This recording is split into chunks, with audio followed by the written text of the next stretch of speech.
kwenye Mafia Boxing. Mara mwisho ulikuwepo kwenye usiku wa Mwakinyo. Vipi leo pambano unalionaje? Cha kwanza tunamshukuru Mwenyezi Mungu kuweza kufika siku kama leo. Ni siku ambayo hapa tumebaki masaa machache kuweza kukamilisha mwaka, kuhitimisha mwaka 2025 kuja mwaka 2026. Kwa hiyo ni jambo zuri kwa leo pia kuweza Mafia kuweza kuweka pambano, kuweka usiku ambao kuweza kuhitimisha mwaka, kuweza kuweka pambano. Kwangu mapambano yote yaliyopita naona mazuri mapambano yote yaliyopita na hususan yanayokuja. Ni kiujumla ni mabondia wote wa ndani wanacheza vizuri, hata pia na mabondia wanaokuja wa nje. Ni mapambano sasa mawili makubwa ambayo yamefanyika kwa muda mchache sana, lakini kwenye mapambano yote mawili au hata moja tukutegemee lini uwanjani? Unajua mimi kwanza ni kiongozi commission wa mabondia, na pia nilikuwa na muda pia niko darasani bado. Unajua ukisema kwamba uwe darasani uwe kiongozi, unajua elimu inahitaji muda mwingi wa kupumzika. Lakini kwa sasa nashukuru Mungu tumehitimu juzi, nimemaliza. Mwakani suni tu kwanza mpaka mwezi wa pili mtaniona. Nilikuwa na kitambi, sasa hivi ukiniangalia hata kwenye kamera nimekata, nimepungua. Kwa hiyo hata ukiniangalia bodi langu limeshuka sasa. Nimeanza mazoezi kidogo kidogo, lakini suni Mungu akipenda mpaka mwezi wa pili hapo unaweza kuona kwenye ringi. Najua watu wengi wametamani sana kumuona Cosmas Cheka. Watu wengi wanapigia mpaka simu na watu wengi tofauti na Cosmas Cheka tukoone kwenye ringi. Vipi umeacha ngumi au majukumu tena ya kikazi yamekuwa magumu sana, kwa sababu ukiongoza mabondia na wewe inabidi uwe karibu na mabondia. Na kama kwa mfano hivyo umeamua kuwa kiongozi kwenye ngumi, inamaanisha kwamba taratibu unaenda kuachana na mchezo wa ngumi au utakuwa unaendelea? Nashukuru mimi katiba yangu hainibani kupigana. Katiba hainibani kupigana, na katiba inaruhusu kupigana. Nilisimama kidogo kutokana na majukumu sasa ya kielimu. Lakini sasa nashukuru Mungu sasa tushahitimu, tumemaliza.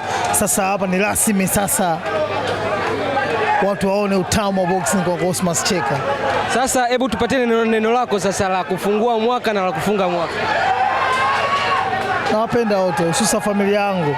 Nampenda mama yangu, nampenda baba yangu, napenda watoto zangu wote, nampenda mke wangu. Ni kitu ambacho najivunia kuwa na familia safi. Pia najivunia kuwa na watu makini sana, hususa kwa wanaonizunguka. Hata wewe pia mwandishi habari ni familia yangu. Na tukikutana unanishauri, tunaongea vizuri, pia na ushauri mzuri. Watu wote kuwa nawapenda, Mungu awabariki waweze kuvuka salama. Kwa sababu unavyoongea hivi kuna wengine muda huu wako vitandani, wanaumwa muda huu tunavyoongea.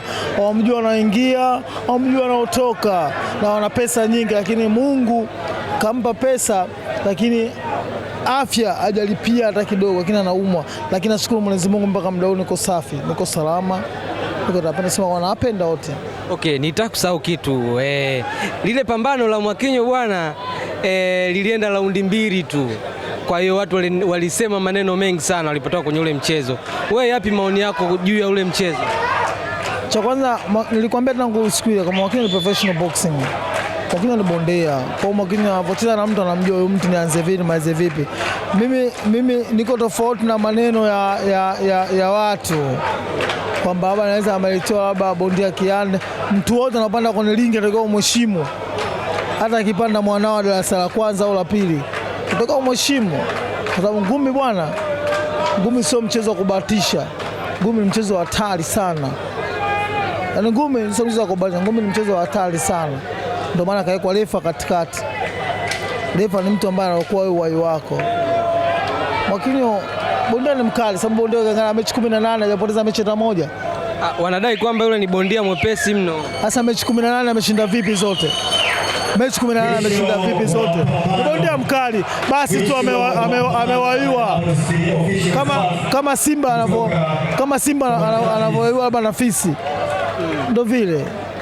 Yani yule inawezekana ni mkali kwenye weight yake, yani kwenye ile level yake, lakini kwa level ya Mwakinyo anadai kwamba ile haikuwa sahihi kabisa. Hapana, mimi siamini hilo kwa upande wangu. Mimi naamini kwa bondia ni mkali, ndio anapanda kwa ringi basi heshimike. Kwa bondia mkali, mimi niko tofauti na wao. Mimi mtu anapanda kwa ringi na mheshimu. Nilimheshimu hata yeye pia. Asante sana. Nashukuru kwa mtangazaji.